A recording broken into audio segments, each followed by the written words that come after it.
બનાસકાંઠામાં વરસાદને કારણે અનેક વિસ્તારોમાં નુકસાન થયું છે। વિઠોદરમાં નવચેતના પ્રાથમિક શાળાએ જવાનો રસ્તો તૂટ્યો છે। પાણીના પ્રવાહમાં રસ્તો તૂટવાને કારણે અવરજવર બંધ થઈ ગઈ। રસ્તો તૂટતા પશુપાલકો અને ખેડૂતોને ભારે મુશ્કેલી થઈ। તાત્કાલિક ધોરણે રસ્તો શરૂ કરવાની માંગ કરવામાં આવી। બનાસકાંઠામાં સતત વરસાદને કારણે અનેક વિસ્તારો જનજીવન પ્રભાવિત છે। વિઠોદર ગામે નવચેતના પ્રાથમિક શાળાનો મુખ્ય રસ્તો જ પાણીના જોરદાર પ્રવાહમાં તૂટી ગયો। વિદ્યાર્થીઓ, શિક્ષકો, ગ્રામજનોની અવરજવર સંપૂર્ણ બંધ થઈ ગઈ। રસ્તો તૂટી જવાથી પશુપાલકો અને ખેડૂતોને પણ રોજિંદા કામકાજ માટે ભારે હાલાકીનો સામનો કરવો પડી રહ્યો છે। ગ્રામજનોએ હાલ તો વૈકલ્પિક માર્ગનો ઉપયોગ કરવાની ફરજ પડી છે, જેના કારણે મુશ્કેલીઓમાં વધારો થયો છે। સ્થાનિક લોકોએ તંત્ર સમક્ષ તાત્કાલિક ધોરણે રસ્તાનું સમારકામ કરીને અવરજવર પુનઃ શરૂ કરવાની માંગ કરી છે।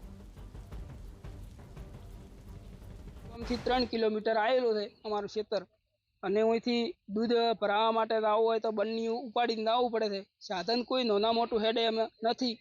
મોટું ટ્રેક્ટર કે કોઈ બાઇક કે કોઈ સાયકલ કે કોઈ ગાડી, કોઈ પણ સાધન હેડે એમથી રસ્તો તૂટી ગયો છે વરસાદના કારણથી। વરસાદ આવ્યો એટલે રસ્તો તૂટી ગયો અને કહાદો હતો, અને હવે તાત્કાલિક મને આટલો સરકાર હમો કરી આલે। આ રસ્તો તૂટી ગયો છે। અમારે ગામમાં આવો તો ખૂબ તકલીફ છે। કોઈ છોકરાને બાળકો 8 થી 12મા ધોરણ સુધી ભણે છે। કોઈ આવો શીખકે ને ખૂબ માસ્તરને તકલીફ છે, અને અમારે દૂધ ભરાવા આવો તો કોઈ હેડામ જ નથી। આ વિસ્તાર પહેલો કોરો હતો, હવે વરસાદ આવ્યો છે, 12 મહિને રસ્તો હાર્યો તૂટેલો પડ્યો છે।